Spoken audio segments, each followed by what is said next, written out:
of NTA Extra. Well, it is an unfortunate day,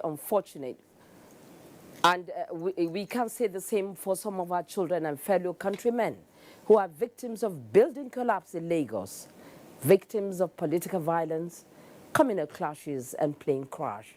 So, you will understand if I am reluctant to say a very good evening to you, more like a Black Wednesday. But it is a Wednesday night and a News Extra night, so news with the extra you will get. And we will start with the sad news of the building collapse and follow that up with matters arising from the Ethiopian airline Boeing 737 crash. We have stories on politics, economy, health, development, and more. As usual, the taste of the pudding is in the eating. So sit back, relax, and let's savor the package tonight. This is News Extra, and I am Fatima Abbas Hassan. President Muhammadu Buhari has expressed extreme sadness over the building collapse housing a school in Itafaji area of Lagos, which left fatalities, particularly small children. The special advisor to the president, Femi Adesina, says the president commiserates with the government and good people of Lagos State and pledges the assistance of the federal government as may be required by the state. He charged the Lagos State government to do all that is needful so that such a tragic development does not occur in future. The president also sympathized with the parents and relations of the deceased, wishing them God's comfort. He also wishes the injured speedy and complete recovery. Now, human and social science researchers have ranked shelter second in the basic needs of man for survival, and it needs to be properly planned, designed, constructed, and maintained to obtain the desired satisfaction, comfort, and safety. Satisfactions that are expected to be followed by engineers. However, concerned citizens have insisted that cases of buildings collapse ought not to have been rampant in Nigeria if regulatory agencies perform their duties to the fullest. And even when such emergencies occur, Emergency Management Authority must step up their games with the right equipment and skill. At Debola Brooksland Sunday takes a look at ways of tackling the challenge in Nigeria. Every day, new buildings like this springs up across the country, which no doubt is contributing to national development. However, records have shown that untested soil integrity, use of substandard building materials, employment of quacks instead of professionals for the job, and corruption have contributed immensely to most of the recorded building failures. This can be dated back to the first occurrence in Mokola, Oyo State in 1974, with a two-story building, and up to date, similar and even worse cases have been experienced. All these have claimed several lives. In spite of repeated calls by victims, experts, and even other Nigerians, why is it it seems there is no end to this challenge? Engage the right personnel, you will get the best result. Believe you me, we have been investigating. In many cases, 99% of the cases, you discover that professionals are not involved. In August 2018, a four-story building which eyewitness said was abandoned for about 18 years before workers were remobilized to sites collapsed near the popular Jabi Motor Park. Immediately the guy went in, it's not up to 5 minutes, the building collapsed. You can say you are not doing a supervision. It is not. It is not. If you look at it, you see that everyday development control is demolition such buildings. And if you abandon a building for a while, you have to carry out an integrity test, get the development control to certify before you continue the building. And what we are seeing physically on the ground need to be tested. The reinforcement, the concrete, and other materials. At the end of rescue operation, Experts collected samples from the rubble to ascertain why the building failed. Concrete too was discovered to be not meeting required standards. The building totally collapsed. Concrete disintegrated from the reinforcement, which shows that there was no proper binding. The soil strata was also discovered to not have met the requirement for such a high-rise structure. The latest is the collapse of a 3-story building in Itafaji area of Lagos Island, housing a primary school on its 2nd floor. Strict adherence to quality building materials, right design structure, and proper maintenance culture, experts say, are key to putting an end to building collapse in the country. Adebola Brookslyn Sunday, NTA News. I'm still talking about the building collapse. Now, for today's tragic event, the people living around Itafaji and environs on Lagos Island, it was a sad day following the collapse of a 3-story building at about 10 in the morning. The actual number of occupants could not be ascertained. However, nursery and primary school pupils and residents were in the building as at the time of the incident. Paul Omukago has details of that report.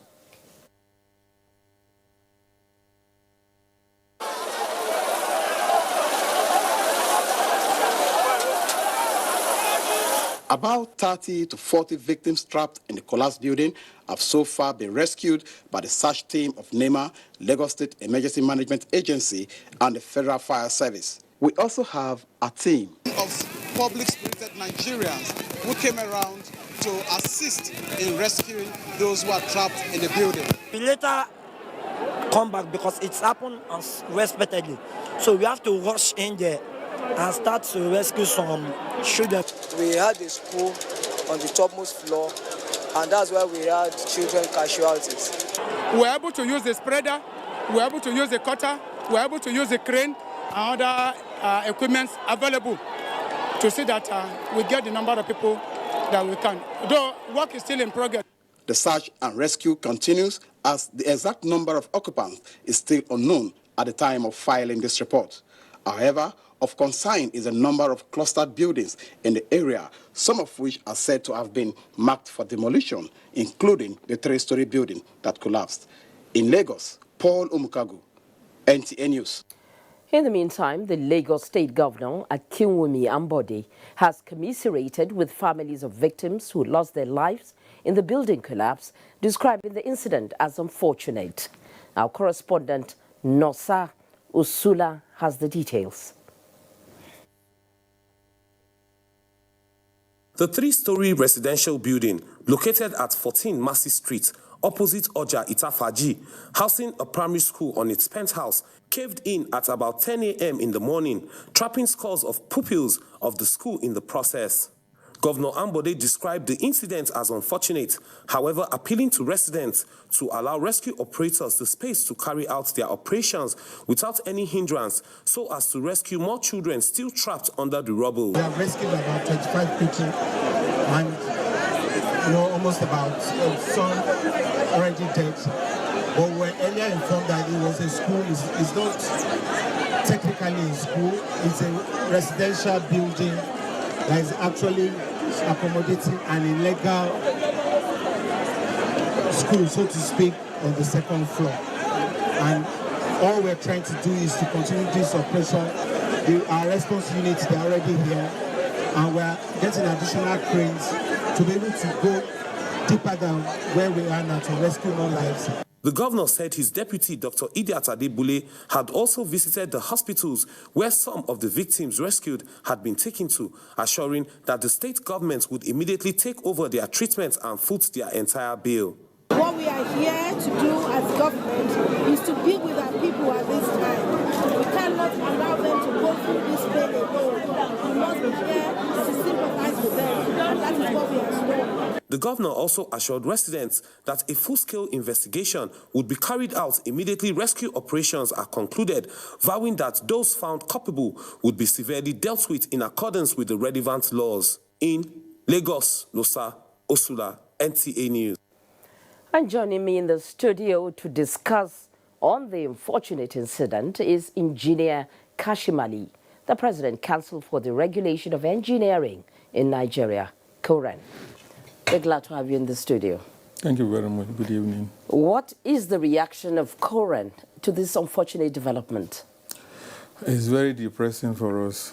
As a matter of fact, it was very painful for me this morning because I was just getting ready to have a meeting with a delegate from the Royal Academy of Engineering in England to discuss issues of how to move engineering beyond wherever we are now. And when my attention was drawn to it on the television, I was very embarrassed that at a time like this, this is happening. And it's even happening in Lagos. Lagos has been doing very well because I think since the time of the immediate past governor, they have been very careful in approvals that they give, and they have been quite compliant with their own regulations. So when it does happen in Lagos, I feel embarrassed. It's like happening in Abuja too, because these are cities that are a bit more modern, and people know the laws. But again, when I further investigate, because when it happens like this, we have what we call the Engineering Regulation Monitoring, ERM inspectors who visit immediately. But when they got there, because of the pathetic nature of the situation, they got drawn into rescue operations. So they couldn't even look at, like I was speaking with the chief inspector, they got there and they were just involved in rescue of the children. In fact, they were there when the headmaster, somebody was identified, the headmaster of the school was rescued. They say he came out alive, but later died on all. So those kind of moments couldn't make them to look at what is the cause for now. But by tomorrow we should be able to begin to Yeah, accept. but this is not the first time. Neither is it the second. Yes. So again, we keep looking and then finding the river. But it's the only thing that is a bit encouraging is that this structure is an old structure, an old Lagos eco structure. Number two, ordinarily it ought to have been marked for demolition, but somehow it escaped that. It is being abused. The abuse component is critical because when you have a building meant for residential accommodation, it means you are restricting the number of occupancy. But when you have it now converted to a school, the top floor to a school, you are generating a lot of static and dynamic load all at the same time. If the structure was not designed for that, it's only a matter of time. But again, if somebody was monitoring, perhaps they could have seen that something was going to happen and to have saved us this embarrassment. Okay, how does COREN, for instance, ensure, compliance to standard in the course of project execution by, members of the engineering profession? Well, I'm sure if standards were followed, would have minimal. What we tell people is, because in a building structure, for instance, like this collapse has happened now, the punishment is group punishment. The person responsible for this may not even be in that building. Okay. So he will escape. So tomorrow he will try the same thing. But, if somebody is sick, he's sick, he needs treatment. So he's seeing a doctor for safety of his life. So he's able to comply by seeing a doctor instead of seeing a carpenter. If somebody is in trouble, he needs to go to court. He knows that if he's convicted in court, he could go to jail or even get killed. So he gets a lawyer instead of getting an engineer. But unfortunately, when people want to put up buildings, sometimes because they are not likely to live in them, they do all manners of things. For now, there's nothing we can do to parks. But there's a new bill, an amendment to our bill, which is with Mr. President. He promised that he will, at our last General Assembly, he promised that when the bill is sent to him, he will assent to it. We're looking forward to him assenting to it maybe in a few weeks' time. And once that is done, we will be able now to go after even quacks. Because now we can get hold of our own personnel and deal with them. But we can't deal with non-engineering personnel. But when the bill is passed, it will give us more powers to enforce. So before then what happens? Do we just sit down and fold our arms? No, there's nothing we can do except to continue to do advocacy, to continue to appeal to people that, because we have advocated over the years as his body that under our laws in Nigeria, if you drive a car God forbid that your car brake failed and you hit somebody and kill, they will charge you for manslaughter. In the meantime, you didn't manufacture that car. You didn't ask it to the brake to fail. But a building where somebody will use his own resources to put up a building, it will come down and kill people, and he will not be charged for manslaughter. The least you can charge, in our opinion, should be culpable homicide, because you knew the time you engaged a quack to do that job, you were planning to fail. And you were planning to fail, and in the course of your failure, people lost lives. You deserve to also lose your own life.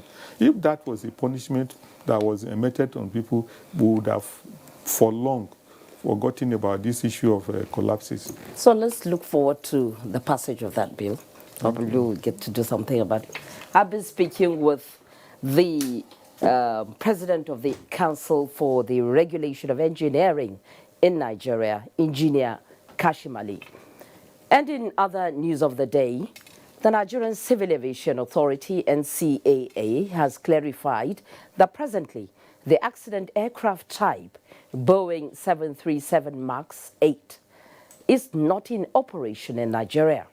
The General Manager, Public Relations, NCAA, Sam Adurogboye, who stated this in Lagos, assured the flying public of their safety.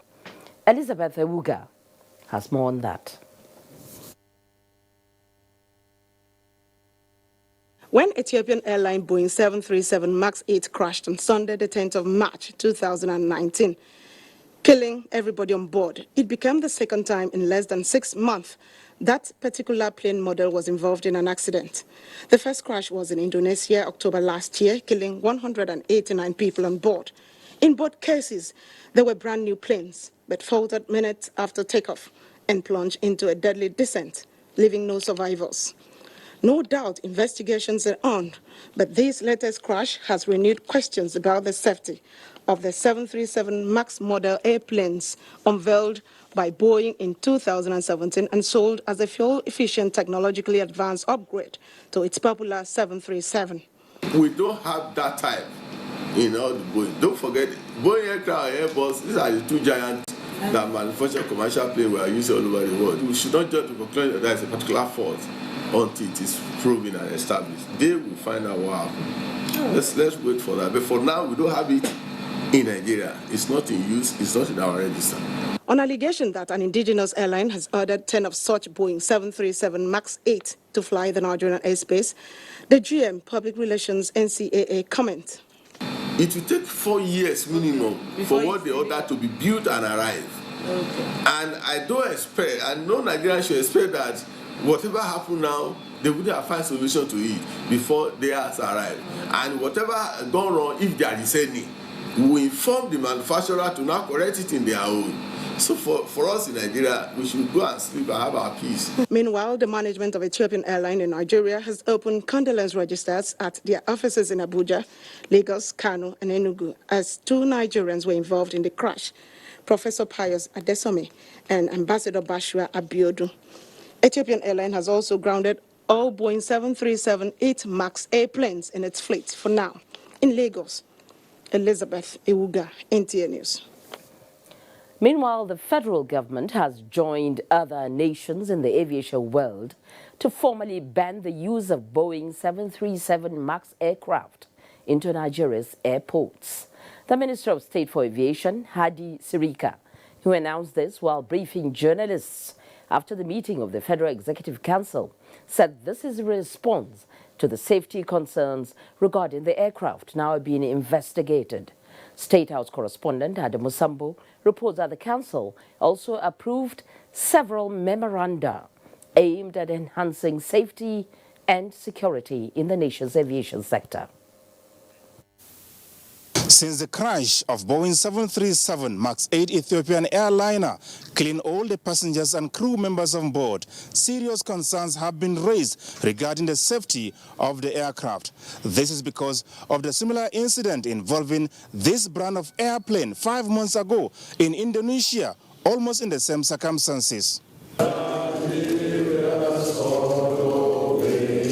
This meeting of the Federal Executive Council, the first since the 2019 elections victory by the governing APC, critically examined the unfortunate development in the aviation world and resolved to ban the use of such aircraft in Nigeria. Aviation is universal.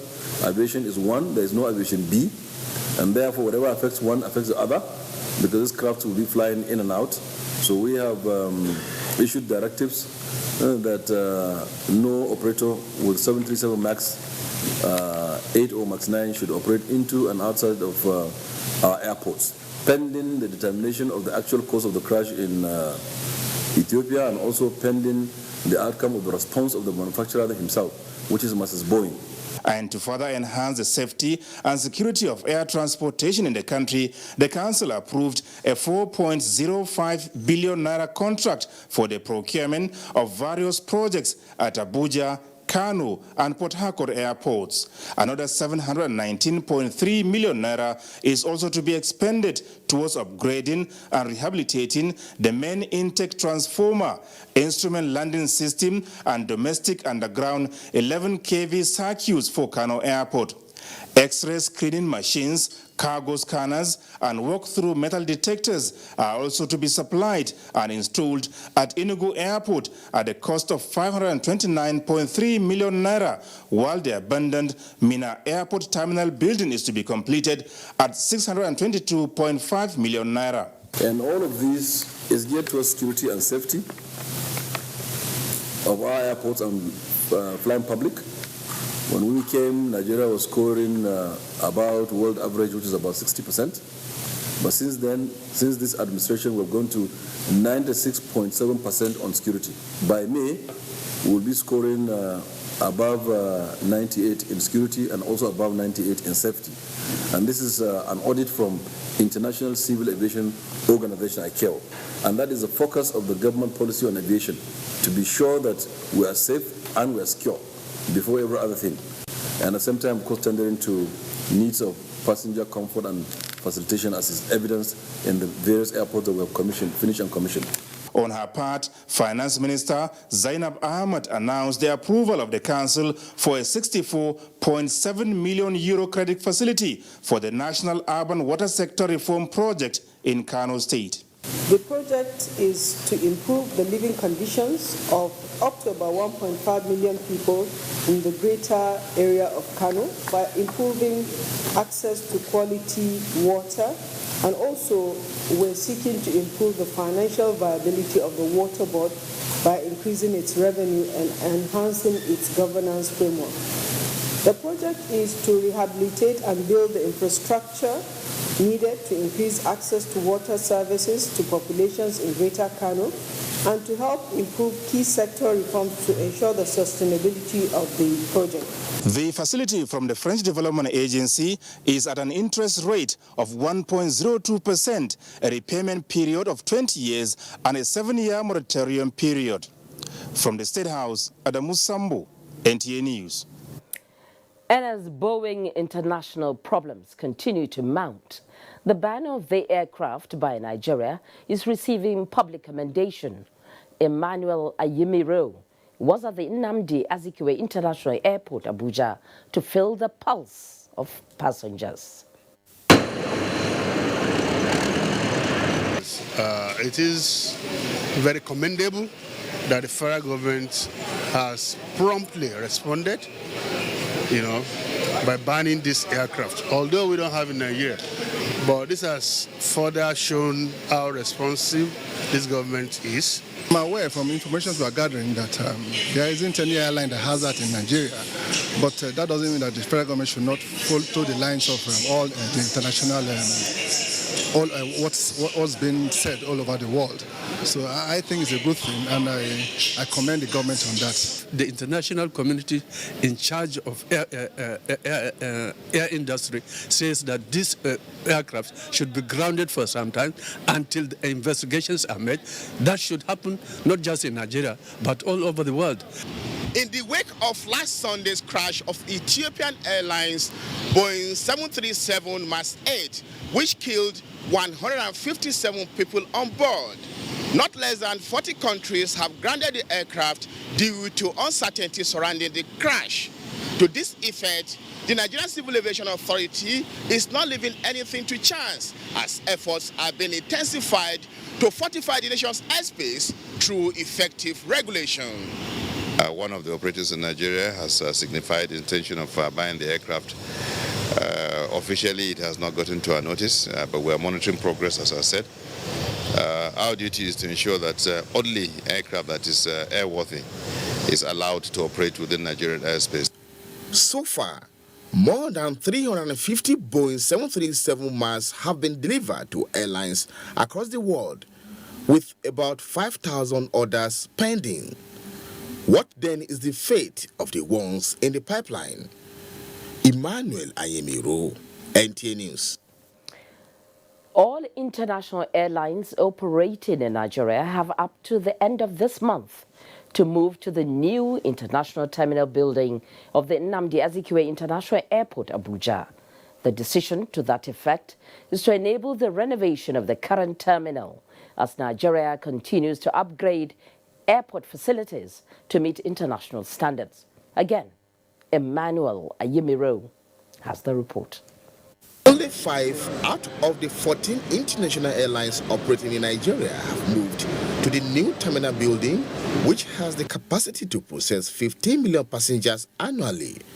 The Federal Airports Authority of Nigeria says no excuse will be entertained from any airline that fails to move by the 31st of March. We have met with the airlines, the remaining airlines, and gave them 31st of this month to move into the new terminal that was commissioned by Mr. President on the 20th December 2018. We believe they have ample time for them to have moved into the terminal. The new international terminal building of the Nnamdi Azikiwe International Airport, Abuja, has continued to get positive reviews from all. First time I'm landing in Nigeria and I'm not sweating. Everything seems standard, seems international, and the airport is really, really beautiful. So this airport is amazing. It's international standard. Everything is working perfectly.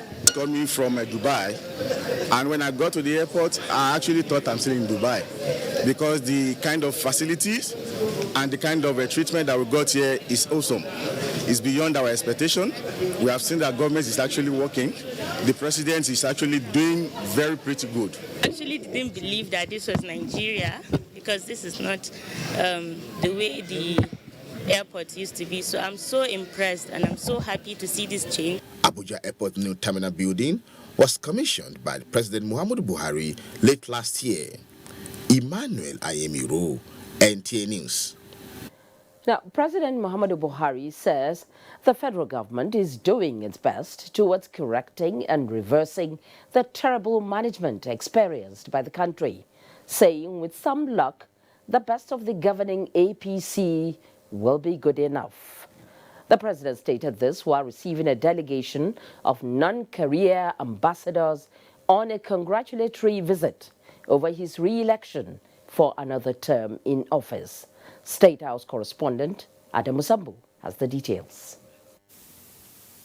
President Muhammadu Buhari told his guests that Nigeria is trying to live within her means so that the lot of the people can be improved. His administration, he said, is determined to upgrade the country's profile both locally and internationally.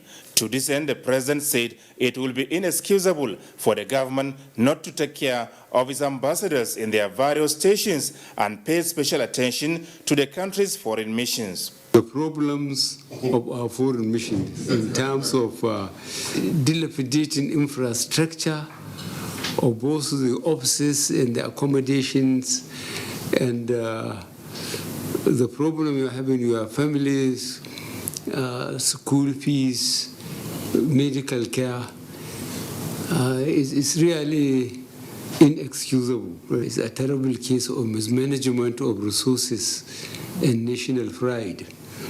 But we are doing our best to correct the situation. Ambassador Ashimiyu Olaniyi, who spoke on behalf of the delegation, said President Buhari's election in 2015 and his recent re-election are divine interventions in the affairs of the country. You have always come out on stage at the critical moment of our national history to right the wrong of the past. You are God sent. President Buhari, he said, would be remembered as an astute political leader who does not interfere in the political affairs of states, saying that singular quality has given credibility to all elections conducted since 2015. The delegation submitted that apart from records of achievements in the three focal areas of securing the country, reviving the economy, and fighting corruption, the president's integrity is also a critical factor to the renewal of his mandate. The results of these elections are also a reflection of who the Nigerian people want to lead them. For us, your principal envoy to various countries of the world, our joy is unlimited because your victory will enhance our positive image among the Committee of Nations. It will also consolidate our existing diplomatic relationship with the countries of our various accreditation. Additionally, the international community has come to realize that Nigeria is capable of organizing free, fair, and credible elections. The ambassadors appreciated the intervention funds that were released to various missions abroad and pledged continued loyalty and support to the Buhari administration. From the State House, Adamu Sambo, NTA News. Now, do you remember about the story about human trafficking involving Nigerians in Mali? Well, there is another twist to that story. Whether for good or bad, find out when we return after these messages. He is Anthony Joshua! Inner strength? Yeah, that comes from the hard knocks that life throws at us. And we Nigerians, we know all about that. Deadly right. You don't stay down, you get up and fight. Sure, it's about speed, technique, quality of the punches, reach. But the real fight is with myself. It's the power, but it's the speed as well. But I can't carry this heavyweight title by myself. There's always got to be someone in my corner. And that's why I believe in Glow. We have that same tenacity, that Nigerian fighting spirit that makes us game changers. You have to dig deep to be a world champion. Yeah, we Nigerians, yeah, we know all about that. What a fight! Glow, our halo. Heavyweight champion of the world!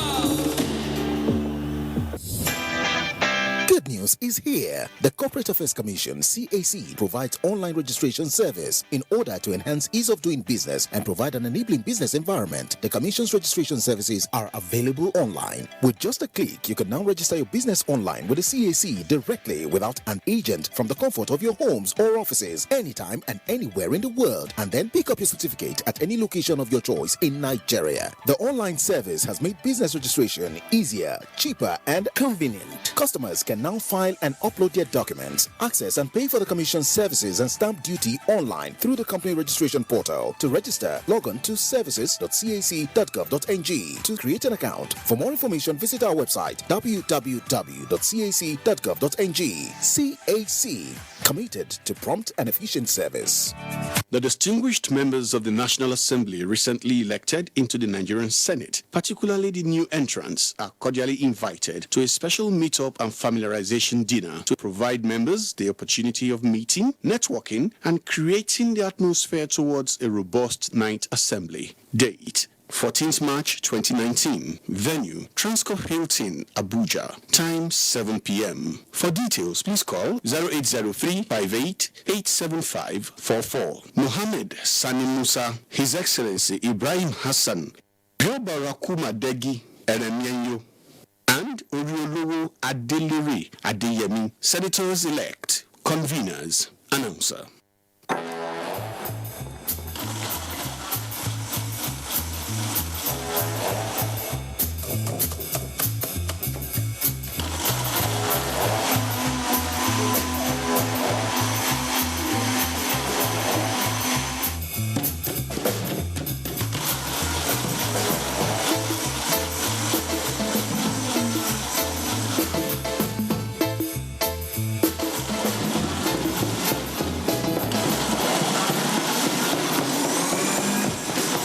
Life evolves. You should too. 3G is great. 4G is better. Buy an Airtel SIM to enjoy double data on Nigeria's widest 4G network.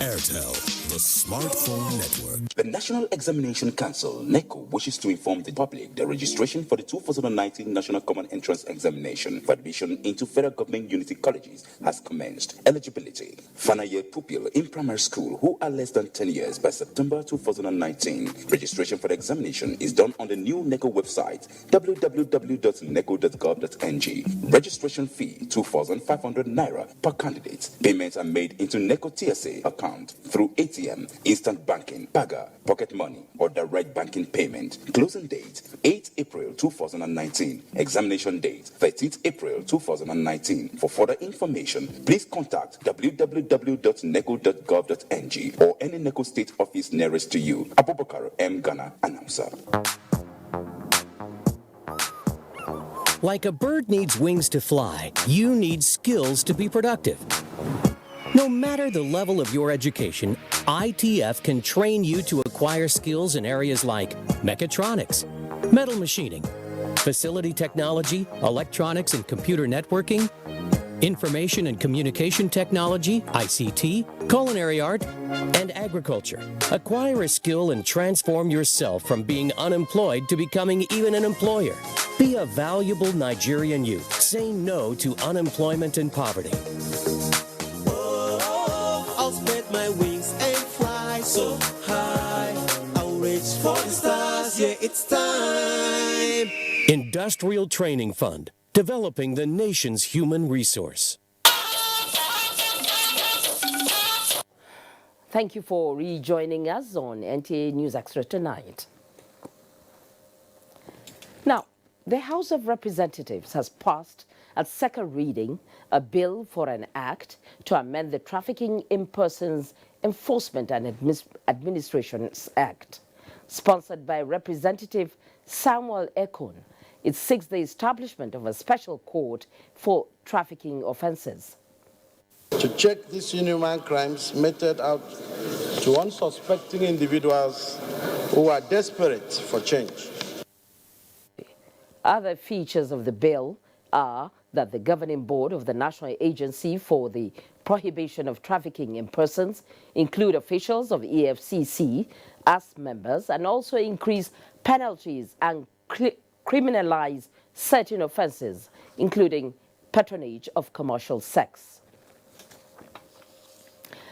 Now, well, if you were here last week, you will remember we told you the story of human trafficking involving Nigerians in Mali.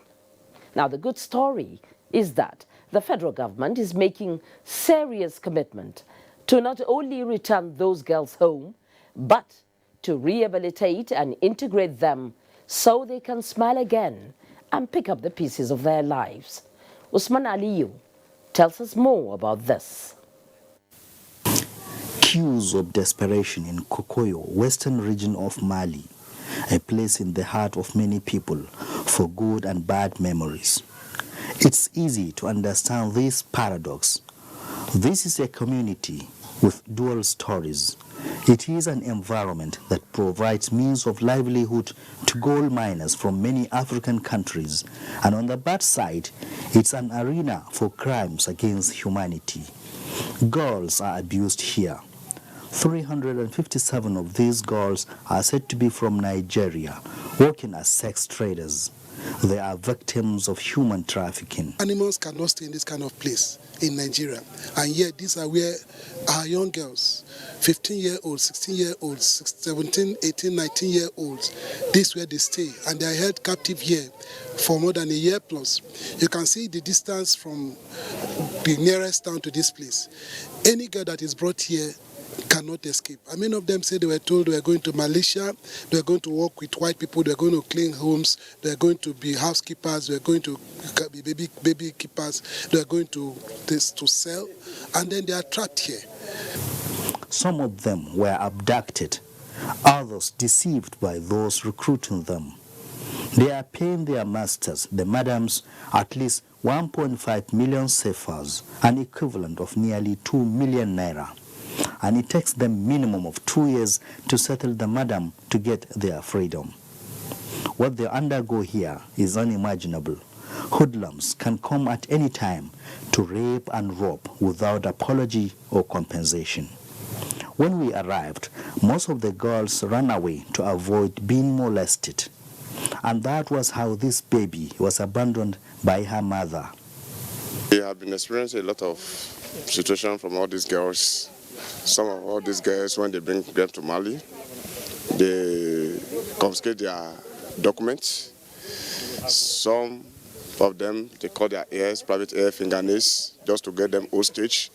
At the end of the day, it's very, very difficult for them to get out of it when they were told that they are going to pay some amount. So many of them now, they are forced due to what they have collected, the body items they have collected from them. Some of them, if they refuse, they can be locked up for more than a week, starve them without giving them food. At the end of the day, nobody to help them, they are helpless. And they now succumb to the pressure of Madame. As far as the Malian government is concerned, it's difficult to differentiate between those trafficked and those professional prostitutes. This is because their own judgment to identity is simple. Once you are from ECOWAS community, you can freely move.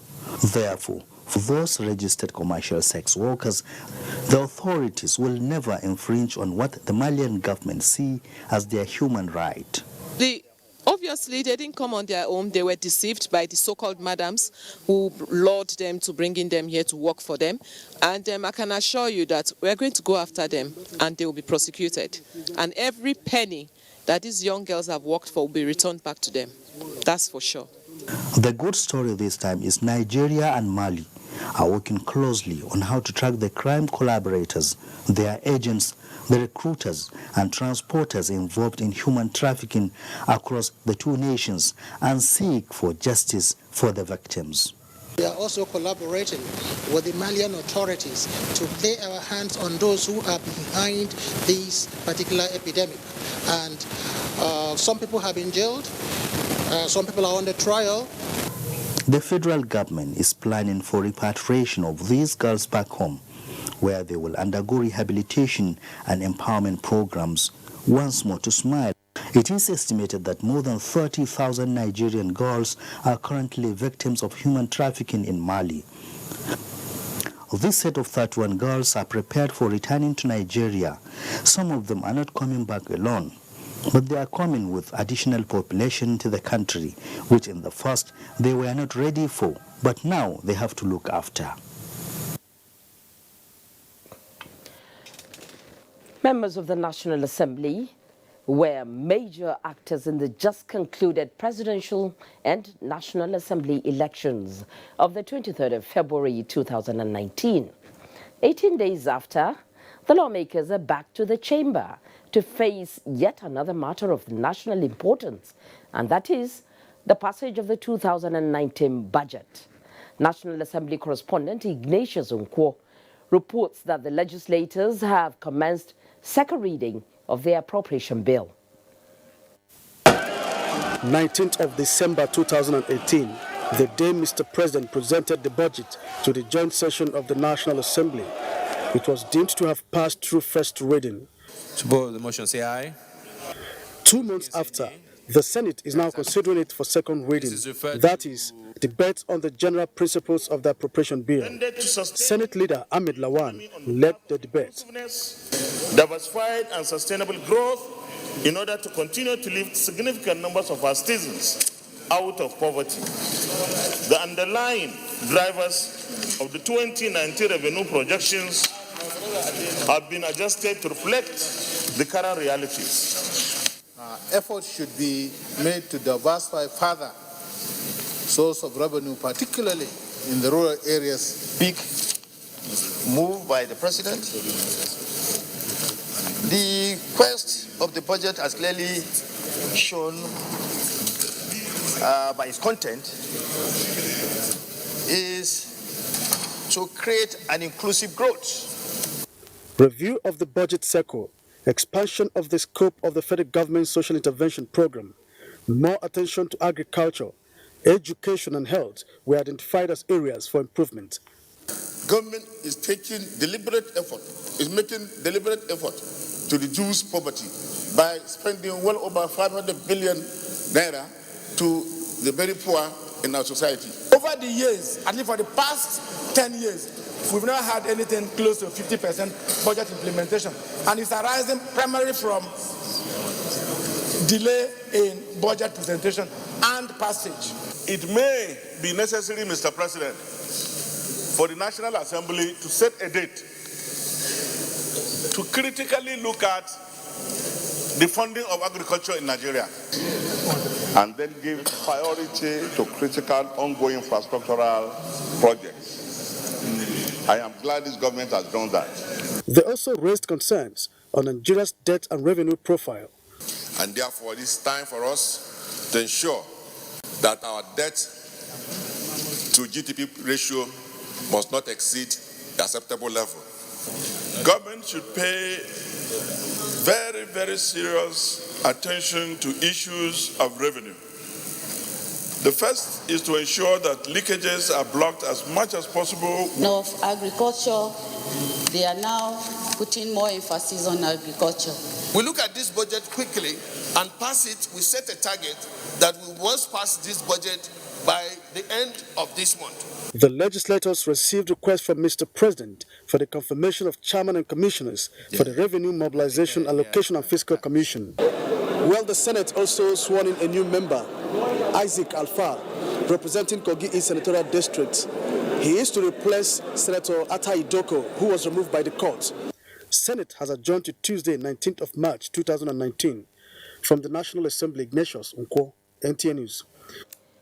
Now, the word inconclusive has suddenly become phenomenal in Nigeria's electoral experience, having become a subject of discourse at various fora, public and private, as fallout of the recent general elections. The House of Representatives has, in the light of this development, resolved to set up a committee to investigate it and alleged shortfalls of the recently conducted elections in Nigeria. National Assembly correspondent Lami Ali has that report. Upon commencement of plenary Wednesday, Representative Sunday Karimi tabled as matter of urgent public importance the declaration by the Independent National Electoral Commission (INEC) of inconclusive elections in 6 states of the Federation and fixed Saturday, 23rd March, to conduct supplementary elections. The lawmakers deliberated extensively on the matter. Inconclusive elections has become a demon haunting Nigeria's electoral system. Part of the problem of inconclusive elections is this House and this 8th Assembly. Because when we have to do things right, at that point, we see ourselves as APC. We see ourselves as PDP. We politicians, I think we should also change our attitude towards elections, because we always want to win an election through a do and die affair. The entire House unites under one platform that we need free, fair, and credible election in Nigeria. They unanimously agreed that as an evolving democracy, Nigeria's electoral laws should, whenever the need arises, be amended to avoid such situations in future. The House also resolved to adjourn plenary to Tuesday, 19th March 2019. This is to enable re-elected lawmakers go to INEC office to receive their certificate of return on Thursday. From the National Assembly, Lami Ali, NTA News. Well, Nigerians are beginning to come to terms with the possibility of inconclusive elections, going by recent pronouncements from the 2019 general elections. So far, in this year's general elections, INEC has declared 23 elections inconclusive at various levels. In this next report, Dele Atumbi of our Judiciary Desk takes a look at some of the possible legal issues involved in inconclusive elections. An election may be inconclusive as a result of natural or man-made issues ranging from logistics and deliberate acts of disrupting the process to the advantage of any of the participants at the expense of others. In carrying out its duties, INEC as a legal entity is guided by the Constitution, Electoral Act, judicial pronouncements, and its rules and regulations as empowered by Section 100 of the Electoral Act. Section 53 of the Electoral Act envisages inability to complete the electoral process in an election and empowers INEC to declare such process as inconclusive with the aim of concluding it through a supplementary election. An inconclusive election is one where, going by the results of the two leading candidates and having regard to the number of polling units where elections are either cancelled or they've not taken place, the real majority cannot be determined. From the number of votes we have received against the number of registered voters who had no opportunity of participating, whether by reason of violence, whether by reason of logistics arising from INEC's internal problem, the difference between the man who is leading and the man next to him is less than the number of registered voters who have been unable to participate in that election. Under its rules, in declaring an election inconclusive, the Commission takes into cognizance principally the margin of lead. The margin of lead between the two leading candidates must be higher than the total number of registered voters in polling units where election has been cancelled. One can be adjudged inconclusive if, due to violence, elections could not be conducted in substantial number of polling units. So if, for instance, winner A is winning by 20 votes, but the total polling booths that have been cancelled amounts to, say, 80, that can change that election, that can overturn the outcome, it's only fair and proper for citizens to come together by the definition of by the definition of who wins in terms of the percentages and all of that. Then you must factor in those citizens. It is in the light of this that INEC declared as inconclusive the process in 6 states in the governorship election. Advice to Nigerians is the whole idea of inconclusive election is to ensure that every vote counts. And so they should be patient. They should not read meanings into it. My appeal to politicians is that election is governed by law. Virtually everything we do about election is governed by rules of law, by provisions in the Electoral Act, in the Constitution, and guidelines issued for the conduct of the election by INEC. Therefore, some of us go into election without even familiarizing ourselves with the available provisions of the law. The Commission, also relying on Section 26, subsection 2 of the Electoral Act, suspended the election in Rivers State due to breach of the peace. Under the law, supplementary election is expected to be conducted within 21 days. In Abuja, Dele Atumbi, NTA News. Many thanks, Dele. Now, some elections are inconclusive, but observers on these same elections are concluded. Sounds rather predictive? Yes.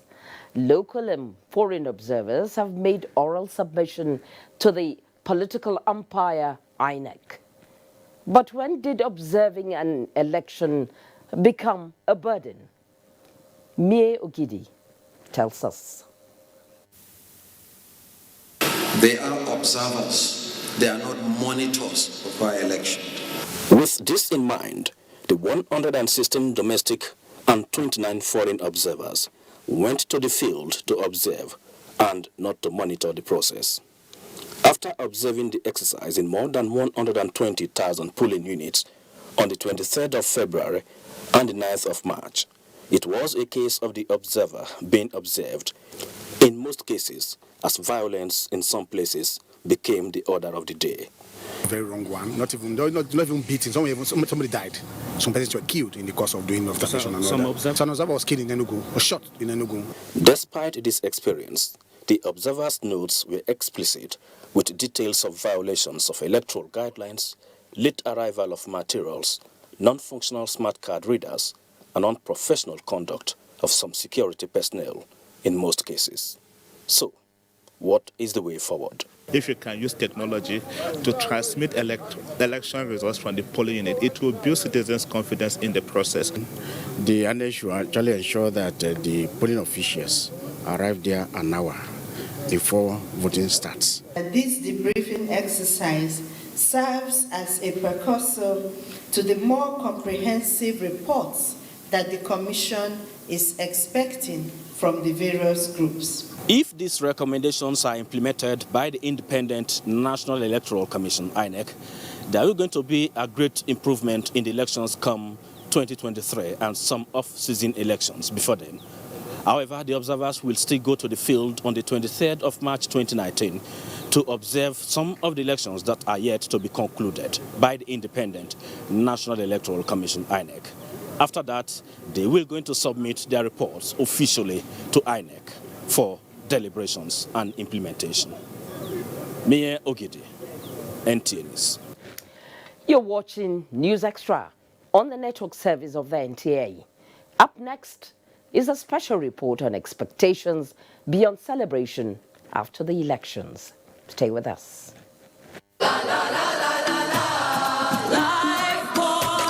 Recommended by experts, new Lifebuoy is now in Nigeria. Not just Lifebuoy, new Lifebuoy. Lifebuoy.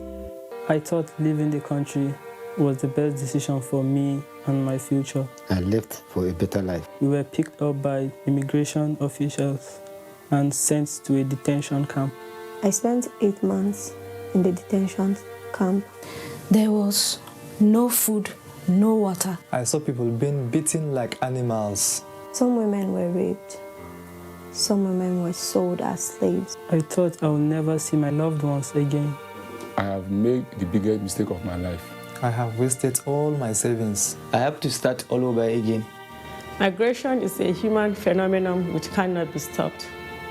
But if we choose to migrate, we advocate that it should be done in a safe, orderly, regular, and dignified way, and not in a dangerous and tortuous manner. This message is brought to you by the National Commission for Refugees, Migrants, and Internally Displaced Persons. Good to know you're still out there watching News Extra tonight. Now, taking stock of political activities, particularly with the outcome of the 2019 general elections, witnessed across the country with gales of celebrations and appreciation by the people for various reasons.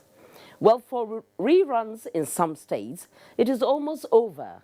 And going forward, the people of Nasarawa State say they are united towards sustaining long-standing unity and peaceful coexistence for development, despite political differences.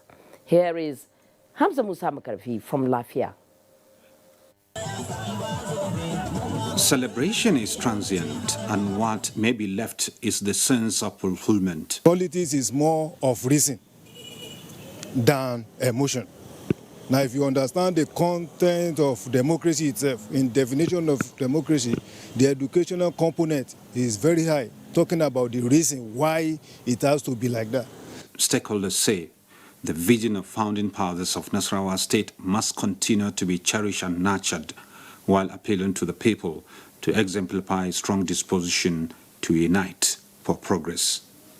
The people say the Buhari administration is expected to consolidate on projects it has started, while the new government of Governor-elect Abdullahi Alajusele builds on the legacies of Governor Umaru Tanko Almakura. It is the will of the people. And what is the will of people is to see advancement, is to see development in the state, in the society, in the community, or in the nation. So keep on reminding them, these are what you told us. It is like a bargain. As leaders now, what we expect from them is to embrace everybody, embrace the opposition. Politicking is over. The new password now is administration, governance. There is also the need for the government in whatever category to provide for the entire Nigerian people. We know also as a government we have a country, we have a territory to provide for. And in that case, we should not renege. We should do our best to make every Nigerian happy. This is one of the most important projects of the federal government, electricity infrastructure of the highest level under NIPP in Nasarawa State. There are 5 other projects, including Abuja, Kefi, Akwanga, Lafia, Makodi Road dualization, Akwanga, Jos Bauchi, Nasarawa Loku, and Loku Oweto Bridge, Wamba Bokos Road project, as well as Parurua Dam project by the federal government in Lafia. Hamza Musa Magalpi, NTA News. Now, 2 extreme ends of Nigeria, Kano and Port Harcourt. It's all about appeals for restraint and peace. In Kano, it was the Emir, Mohammed Sanusi III. In Port Harcourt, it is some traditional rulers, chiefs and elders in Rivers State who are expressing satisfaction with the decision of the federal government to deploy security forces to counter potential security breaches in the conduct of the general elections. Now, this comes as the group also wants the continued military presence in the state and immediate release of the collated governorship election results to douse possible tension in the state. The elders, chiefs, and traditional rulers met in Port Harcourt to review political developments against the backdrop of the suspended electoral processes in the state. The group is concerned with the security situation in Rivers State, especially the negative publicity associated with the state each time elections are held. We believe that the continued adequate military protection and presence during and after the electoral process will sanitize our state. We must pledge our unalloyed support to the president. Comparatively with past elections, the elders and traditional rulers expressed delight at the decision by President Buhari to deploy the military to the state, saying that their presence helped matters. We are saying allow the army to stay and finish their job, and that the result should be released. They should not doctor the result. To avoid further crisis in the state, announce the results as they were brought in from the local government council. They commended the Chief of Army Staff, GOC 6th Division, and the Commissioner of Police in Rivers State for their roles to ensure the safety of voters. In Port Harcourt, Kingsley Amajiri, NTA News. Now, in every contest, there is a valiant. For the International Human Rights Commission, one of the foreign observers that monitored the conduct of the 2019 general elections, the Nigerian army is one of the heroes that, according to it, was professional in the face of provocation during the elections. The group presented a plaque to the army in Abuja. Francis Form was there and now reports. The International Human Rights Commission has been involved in a number of developmental programs in bridging gaps, particularly in civil and political matters. It is against this background of its credibility that the Independent National Electoral Commission accredited the organization alongside other observers to monitor the conduct of the 2019 general elections in the country. The organization, like other foreign observers, are happy with the exercise and unanimously agreed that the Nigerian army has discharged its duties in a professional manner.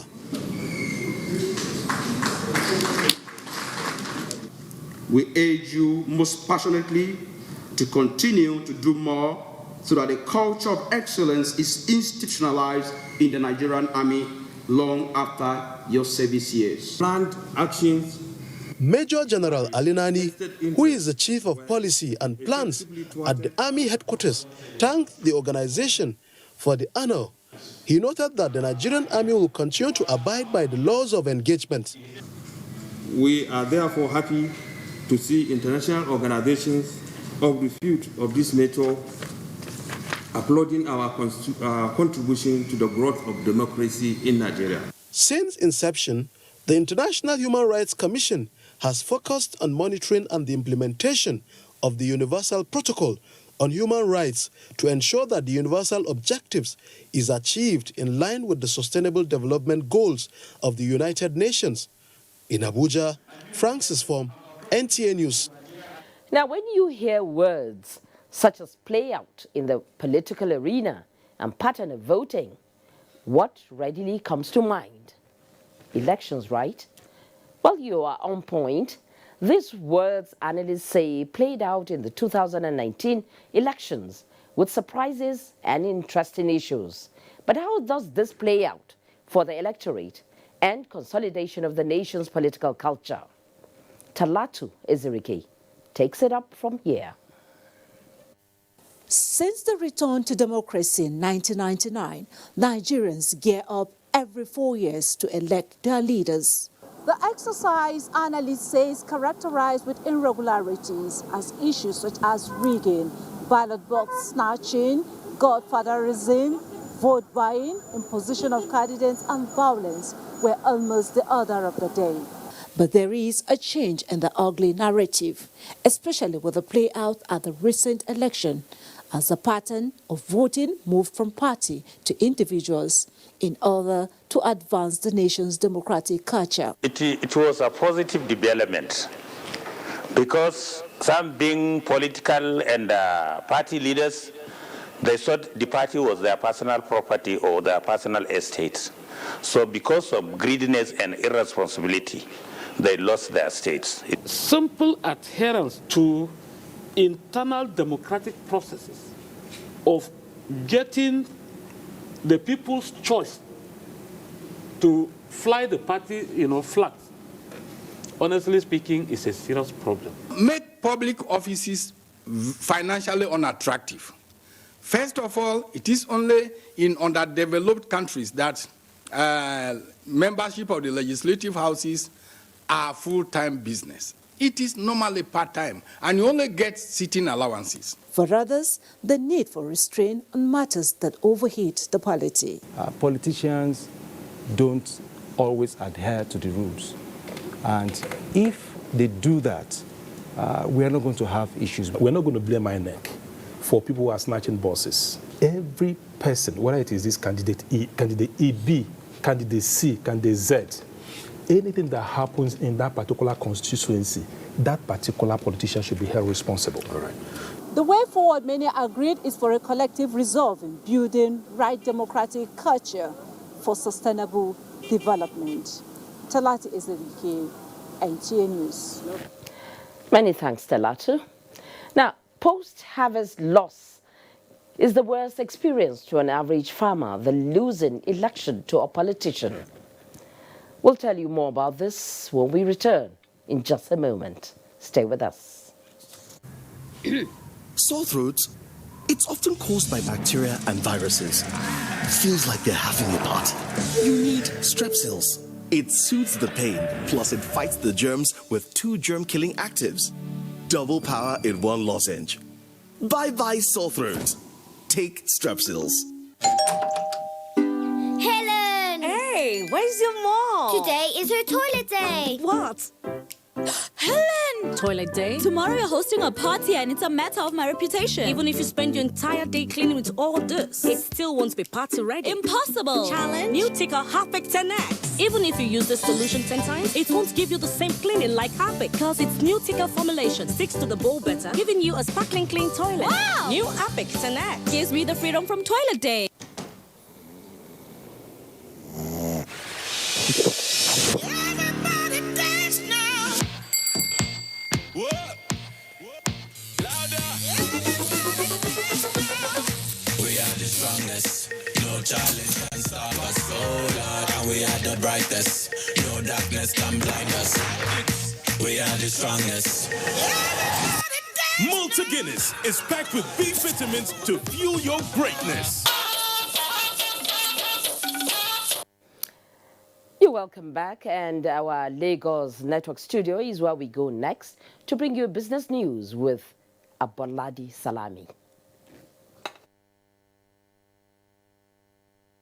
Thank you, Fatima. Good evening and welcome to Business News segment. Following the crash in yields of treasury bills at the fixed income market in February, Analysts have projected that the market is likely to remain in favor of long-term investors. With yields at current level, experts have advised domestic and institutional investors to take profits on short-dated securities while deferring the benefit at the long end of the curve. Research believes that the Nigerian Treasury bill yield are likely to be influenced by the level of liquidity in the banking system, the short-term borrowing needs of the government, and the need to maintain price stability. Exploring the entire manufacturing value chain for an improved economic performance will require a new dimension driven by technology. President, Manufacturers Association of Nigeria, Mansur Ahmed, stated this at a forum in Lagos. Nigeria's manufacturing sector contributes at least 9% to the nation's GDP. This contribution, stakeholders in the manufacturing sector say, can be deepened through increase in value addition. With confidence that the bold and dynamic policies and purposive initiatives introduced by the administration, which have helped to rescue the economy from recession and redirect it towards sustainable and inclusive growth, will not only be sustained, but will be scaled up. They submitted that for the manufacturing sector to further contribute to the country's GDP, government needs to implement economic policies that will boost operational capacity of local producers. And now let's talk equities. The market records of 0.15% at the close of today's trading. Here's the details. As of Wednesday's trading, the market rebounded by 0.15% to close the all-share index at 31,360.28 basis points. Volume of shares traded stood at 377 million, valued at 2.2 billion naira, which exchanged hands in 3,273 deals. Market capitalization finished at 11.69 trillion naira. Nestle, CAP, and Okomo Oil posted gains, while Guinness, Dangote Cement, and Dangote Flour closed in the red territory. The banking sector, as well as consumer goods, came out strong on sectoral performance, appreciating by 0.04% and 1.60%, while NSE Industrial and NSE Insurance dropped in figures, depreciating by 0.35% and 0.02%. As for the oil and gas sector, its performance on week-to-date closed at 0.36%. And that does it on business news. News Extra continues shortly with Fatima in Abuja. Good evening. Many thanks, Alami. Now, the Buhari Media Organization says the peaceful conduct of the 2019 general elections in Nigeria, in which President Muhammadu Buhari was re-elected, has restored confidence in the Nigerian economy, with foreign direct investment growing and boosting the prospects of the largest economy in Africa. The organization noted that figures collated by its economic team and various credible sources indicate that the $16 billion traditional outflow reported by the Central Bank of Nigeria, CBN, in December 2018 on the eve of the elections has ended, with many of them returning alongside other investors in the rail sector. The federal government has taken a step further to ensure that the earlier approved leather and leather products policy in Nigeria is implemented to boost the economy. This is coming with the inauguration of the National Steering Committee on the Strategic Implementation Plan of the policy by the Minister of Science and Technology, Dr. Ogbonnaya Onu. Justin Bem Unyi has that report.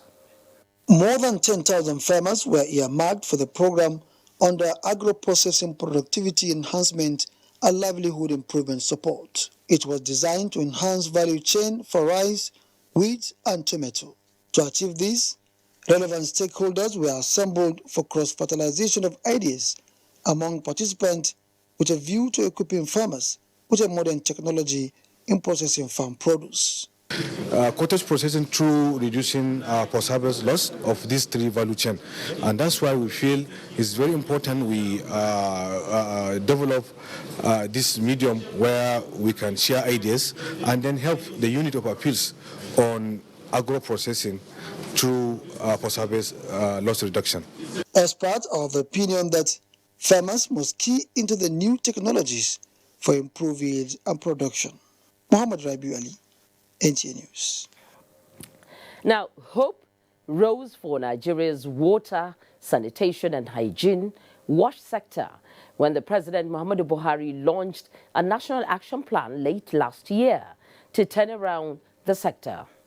Now, moving a step further, Water Resources Minister Suleiman Adamu says the federal government is now engaging state governments on the need to internalize the program for holistic results. Musbaut Anwahab reports that the minister was speaking in Abuja at a media workshop on the water subsector. Side by side, the quest for water for all is sanitation. It is a situation Nigeria has to fight vigorously and fast too, as the country might soon be exposed as top in the global ranking of open defecation. Water Resources Minister is worried that more than 40 million people still indulge in the practice. This is one of the unfavorable statistics the WASH Action Plan seeks to address, but the success, the minister says, is dependent on the readiness of the state government to cooperate fully as the federal government is set to scale up campaign. We need to set it and get the buy-in of the state government. If they don't buy in, every effort that we're making at the federal level is not going to be effective. And our target first is to address behavioral issues, so we need a mass campaign. With the National Water Resources Bill still awaiting concurrence of the Senate, the ministry maintains that when passed into law, it will establish regulatory framework for equitable distribution of the nation's water resources. Speakers from various departments of the ministry also highlighted their numerous strides in irrigation, sanitation and water supply subsectors. 31 of these projects have been completed, and this cost to about 3 billion naira investment in the purpose of government. With various new policies and programs brought about by the current administration, Minister Suleiman Adamu says is proud that the ministry now has a new direction for development. In Abuja, Musbau and Wahab, NTA News.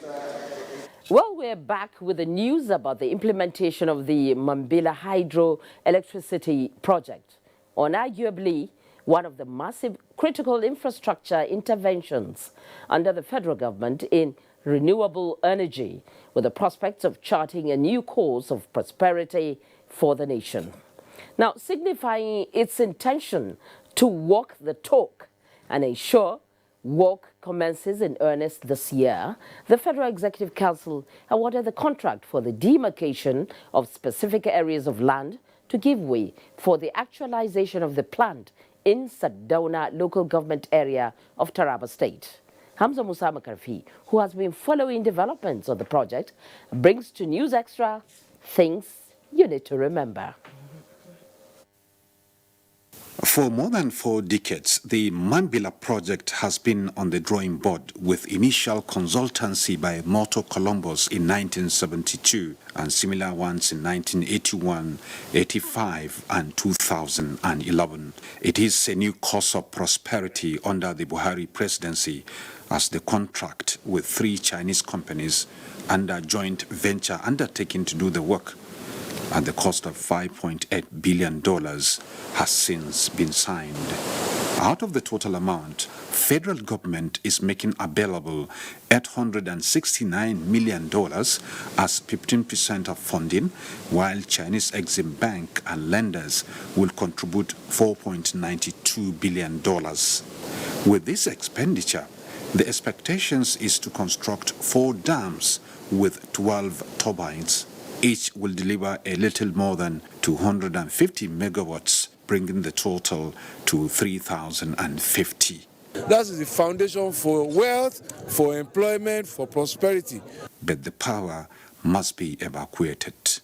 Government is looking ahead and building capacities in anticipation of the delivery of Mambila hydroelectricity plant. Existing corridors in Takum, Wukari, Yendeb and Lafia as well as the completed Apiru substation in Makadi, can evacuate significantly from Mambila to parts of the country. This is because from the plant, there will be 700 kilometers of double-circuit lines to supply the substations.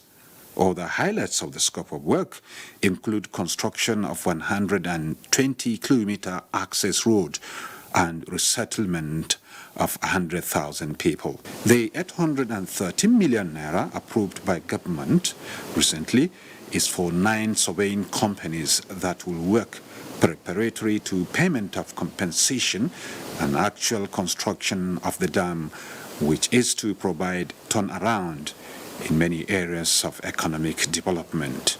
Hamza Musa Magalpi, NTA News. Still to come, update on sports and a bit on the foreign scene. Your perfect family is under threat by germs. Infectious diseases are now the world's biggest killer of adults and children. These infectious diseases are caused by germs. They are everywhere. An average human being comes in contact with over 1 million germs daily in unclean water, dirty surfaces, in the toilets, on cuts and wounds, on your clothes. Germs can cause deadly diseases like typhoid, diarrhea, flu, and cough. To protect your family from germs, use the power of Dettol's One Cup Full for surface cleaning in your bathing water, in your laundry water, for first aid to protect your family from up to 100 illness-causing germs. Introducing Dettol Antiseptic Liquid in Sachet for only 40 naira. Endorsed by the Nigerian Medical Association. Good to have you join us again. Now, Yobe State is one of the states with a high rate of renal disorder in Nigeria, with women and children becoming more vulnerable to the scourge. Hard to believe as this is. It was unfortunately confirmed by medical experts who attributed the prevalence of the disease in the northern part of Yobe to lack of forensic research on the root causes of the ailment in the affected areas. Hussein Mohammed Isa has that report. Is located in the northern part of Yobe State with about 300,000 population and is blessed with mineral resources including potash and iron. The major source of water of the town is through wash boreholes from ground surface where the abundant mineral resources are deposited. The town is recently experiencing rampant chronic kidney disease, which preliminary investigations revealed that the alarming cases of the disease in northern part of Yobe may not be unconnected with a particular mineral resource that is combined with the groundwater, leading to renal disorder and failure. According to statistics obtained from Federal Medical Center Inguru from 2013 to 2017, the center recorded a total of 968 established cases of chronic kidney disease from the 4 local governments of Yobe North, with Bade local government having 588 patients of the disease. This has made the council highest in kidney disease, with women and youth topping the list of the affected victims of the scourge. According to the medical director of the Federal Medical Center Inguru, Dr. Abubakar Muhammad Musa, the growing number of kidney cases in the northern part of Yobe can only be reversed through expert research and investigation on the causes of the ailment. The first thing is, one, find out the cause of disease. 2, people who are living in this area. It's good to organize like a screening exercise for them, especially after identifying vulnerable groups. Emir of Bade Abubakar Umar Suleiman, who described the high rate of kidney disease in his domain as worrisome, appealed to authorities concerned to take proactive measures to curb the spread of the disease. Appealing to government and the donor agencies to assist us on the research. What are the causes? About 3 researches were carried out by different groups on the causes of the rampant kidney disease in the northern part of Yobe, but they are inconclusive due to lack of funds to complete them. From Gashua Town, I am Hussein Mohammed Isa, NTA News. Now, statistics show that Ondo State is one of the states in the country that has recorded a drastic reduction in maternal mortality. There are indeed greater efforts on ground to further reduce the number of women who die through childbirth, as over 6,000 pregnant women across the 18 local government areas of the state have received birth kits from the wife of the state governor, Mrs. Betty Akeredolu. Olubukola Aduon has the rest of that report.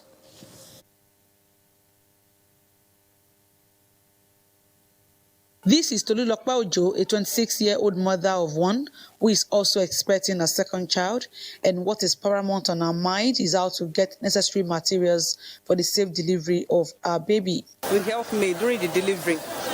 All our children also will be able to meet great people in future. Out of 303,000 women that died globally due to complications of pregnancy and childbirth in 2015, 53,000 of them are Nigerians. Statistics show that Ondo State is one of the states that has been able to reduce maternal mortality ratio by 84.9%. That is from 745 per 100,000 live births in 2009 to 50 per 100,000 live births in 2018. To sustain the tempo, the wife of the Ondo State Governor, Mrs. Betty Akeredolu, used the platform of this year's International Women's Day to attend to some of the core needs of expectant mothers in the state. This kit will help me in delivering my baby, because if I want to buy baby materials now, I will not be able to add this one to it.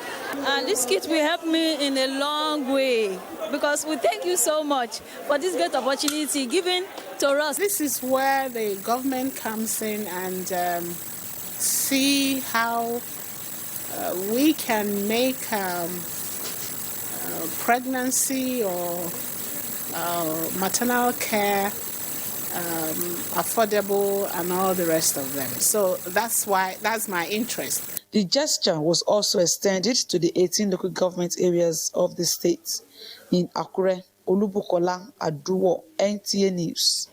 And a bit on sports now. The new office building of the Nigerian Football Federation, NFA, is yet to be occupied, almost 6 years after inauguration in 2013. Amanzi Marcus reports that the non-occupation of the Sunday Dankaro House is beyond money. Lagos remains the first official place associated with football administration in Nigeria, and Market Street on Lagos Island had the first office of the football ruling body in the country. But before then, the British colonial masters ran the business of football from unofficial quarters. When the National Sports Committee evolved into the National Sports Commission, football administration moved to the National Stadium in Surulere, Lagos, and then to Ogulano Drive within the same area. In 1997, the Glass House in Zone 7 area of Abuja became the new home of Nigerian football. And spilled by Yobe, and a goal for Greece! Nigeria's poor performance at the 2010 FIFA World Cup in South Africa meant early exit and excess fund remained, which was used by the Presidential Task Force for the World Cup to construct this new office complex for the Nigeria Football Federation. Built at a cost of about 350 million naira, work was completed in 2013 and inaugurated on 18th July 2013 by then Vice President Mohamed Namadi Sembo on behalf of the former President Goodluck Jonathan. The new office complex of Nigeria Football Federation is named after Sunday Dankaro, chairman of the Nigeria Football Association, when the Green Eagles won the country's first Nations Cup trophy at the National Stadium in Lagos in 1980. How can you be renting a house and a house has been built to you, finished, for the past 6 years? You find it difficult to move into the house. All the furniture that have been imported, I think, have arrived. It's just installations and also the security apparatus that will be put in the office. We thought by January, February, would have moved to the new site. But I think very soon you'll see us moving to the new site. And that's all the time we have for News Extra tonight. Do make it a date with us. Same time, same station next week. We'll be here with another interesting package. Until then, on behalf of everyone out here, I thank you for joining us, and I wish you a pleasant night rest.